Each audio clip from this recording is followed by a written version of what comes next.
인천시에 위치한 한 카페.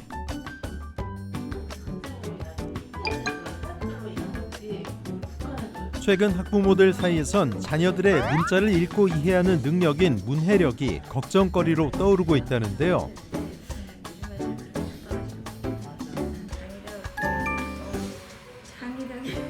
글을 읽고 이해하는 능력? 그런 부분에 있어서 아마 물음표고 걱정이신 분들이 많으실 것 같아요. 지금 현 상황들이 아이들이 처한 이 환경들이 문해력을 높이기 위해서 그러니까 이해하는 능력을 키우기 위한 어떤 환경적인 게 좀 조성이 안 되지 않나? 엄마들이 고민하고 걱정하는 부분들은 다 똑같을 것 같아요. 실제 한국 청소년들의 디지털 정보 문해력은 OECD에서 하위권을 기록하고 있습니다.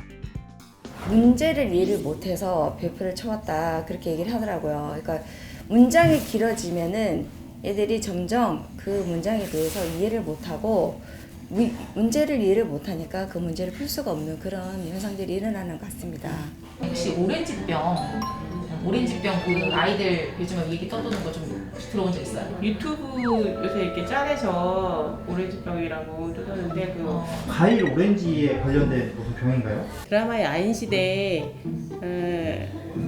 김도환이 오렌지병으로 죽었대요. 과연 오렌지병의 정체는? 오랜 지병이 오렌지병으로 와전된 건데요. 하지만 이런 일은 비일비재하다고 합니다. 저도 이 얘기 들으니까 좀 생각나는 일이 있는데 저희 딸도 학교에서 그런 비슷한 일이 있었다고 얘기를 하더라고요. 이제 선생님이 고지식한 뭐 어떤 그런 설명을 하신 거예요. 근데 아이들이 이제 그걸 딱 듣다가 선생님, 그럼 지식이 높은 거예요? 라고 누가 질문을 했는데 반 분위기가 그걸 다 지식이 높은? 고지식? 그렇게 생각을 한 거예요. 최근엔 심심한 사과라는 표현을 이해하지 못하는 사람이 많아 문해력 논란이 불거졌는데요. 이처럼 국어에 대한 이해도는 점점 떨어지는 양상입니다.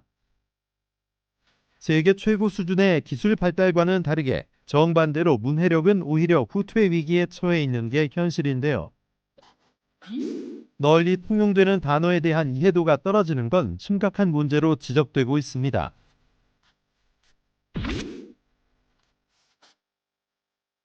핸드폰을 사용하면서 점점 책 읽는 시간보다 핸드폰을 보는 시간이 너무 많아지는 거예요. 문제는 부족한 문해력이 공부의 걸림돌이 되기 때문인데요. 책 읽는 시간이 점점 줄어드니까 문해력이 저하되면서 학교에서 공부하는 학습도 조금씩 떨어지는 느낌을 많이 받는 것 같아요. 뿐만 아니라 낮은 문해력은 의사소통의 오류를 부르기도 합니다. 평소에 아이들이 쓰고 활용하는 단어들과 그 인터넷 용어들과 이제 학교에서 요구하는 그런 지문을 읽고서 문제를 풀어내는 이제 그런 그 문제에 관련된 그런 용어들과의 그런 괴리가 굉장히 심하다는 것을 많이 느꼈어요. 글 읽기가 힘들다는 우리 아이들. 글을 읽는 행위 자체가 힘들고 익숙하지 않아서인데 삶의 평생을 좌우하는 문해력. 어머님들이 생각하시기에 문해력을 높이려면 어떤 교육을 해야 될까요? 독서죠. 책 읽기. 제대로 읽는 독서. 부족한 문해력을 향상시키기 위한 방법은 독서. 그런데 문해력을 키울 수 있는 학원이 있다? 여기가 책 읽는 훈련을 하는 곳이라고 들었는데 맞나요? 네, 맞습니다. 이곳은 아이들이 책을 술술 잘 읽을 수 있게끔 독서 기술을 가르치는 훈련형 독서관입니다. 문해력은 잘 읽고 잘 찾고 잘 쓰는 것이 기본이다. 이은숙 선생님. 책 읽는데 기술이 필요하다니 문해력이 부족한 이들을 대상으로 하는 이곳의 수업은 조금 특별하다고 하는데요.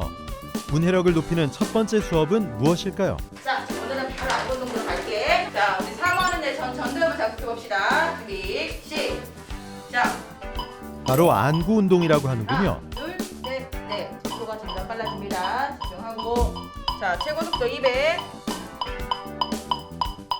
책을 읽기 전 시각과 청각을 동시에 자극해주는 준비 운동인 셈인데요. 그만, 잘했습니다. 자, 정독법 준비.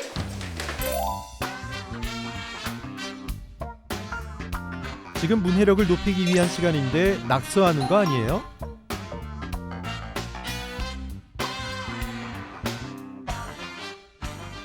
지금 아이들이 동그라미 치면서 막 책을 보는데 네네네. 책을 읽는 게 맞나요? 네, 맞습니다. 가장 기본적인 단계가 될 거고요.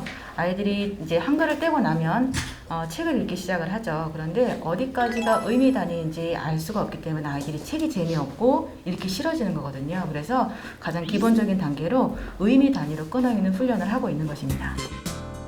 독서 기술의 가장 기초 단계라는 거네요. 의미 단위라는 게 뭐예요? 예, 저희가 다 가장 대표적으로 알고 수 있는 예가 아버지 가방에 들어가신다. 본인이 혼자 보면 책이 재미없는데 엄마 아빠가 읽어주면 재미있고 이런 부분들이 어른들이 읽어줄 때는 의미 단위로 끊어있기 때문에 그 책이 재미있는 거거든요.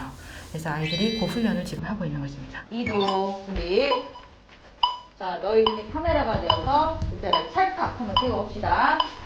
눈으로만 읽고 넘어가면 내용을 읽었다는 착각에 빠지기 쉬운데 의미 단위 읽기를 해주면 기억망을 촘촘하게 만들어준다고 합니다. 이게 바로 머릿속에 자세히 살피면서 기억하게 읽는 정독법 훈련이라고 하는데요. 정독법은 세밀할 정자에 읽을 독자로 세밀하게 읽는 세세독을 의미하고 있는데요.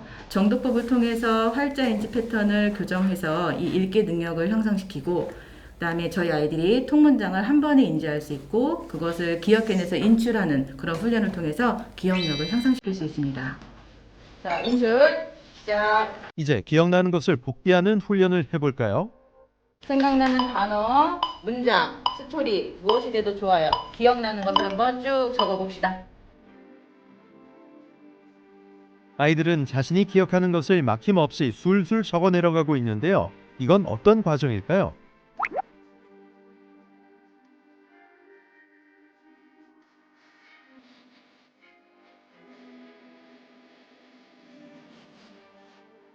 정독법 교재를 읽고요. 그거 읽은 내용을 기억해내서 적어보는 인출 훈련을 지금 하고 있는 건데요. 처음에 아이들이 들어와서 이 활동을 할 때 생각나는 것들이 많지 않아서 단어를 적거나 내지는 뭐 주인공의 이름을 적거나 이런 식으로 단답형으로 적게 되는데요. 이 훈련을 반복하다 보면 아이들이 문장 형태나 스토리 형태로 길게 내용이 기억이 나서 아이들의 기억력 향상에 도움이 됩니다. 이런 식으로 책을 읽으면 이제 글이 눈에 쏙쏙 들어오고 내용 이해가 쉽게 되는 거죠. 지금까지 문해력 DNA를 깨우는 수업을 받은 아이들. 과연 아이들은 이 수업에 대해 어떻게 생각하고 있을까요?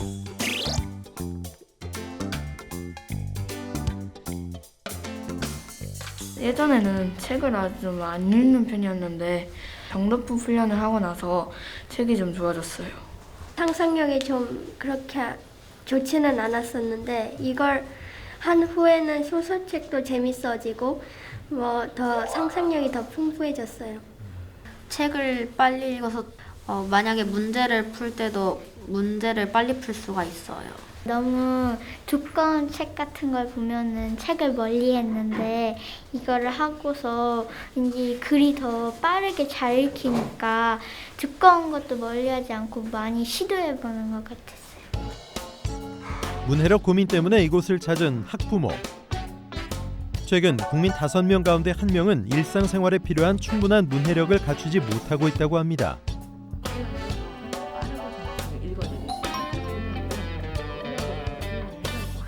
긴 그 책을 읽을 때 약간 설명하기가 제가 느끼기에 부족한 것 같고 아이한테 이제 문제집을 풀 때 같이 이제 설명을 해줘야 되는데 저도 약간 부족한 부분이 느껴지더라고요. 실제 문해력 위기를 느껴 어휘력, 글쓰기, 맞춤법 등 문해력 관련 도서를 찾는 4050 중년층도 증가 추세라고 합니다. 가장 기본이 되는 사회 능력인 문해력. 그러나 최근 우리 사회에는 글자를 읽고도 제대로 이해하지 못하고 있습니다. 단어, 문장, 스토리 아무거나 괜찮아요. 생각나는 거죠.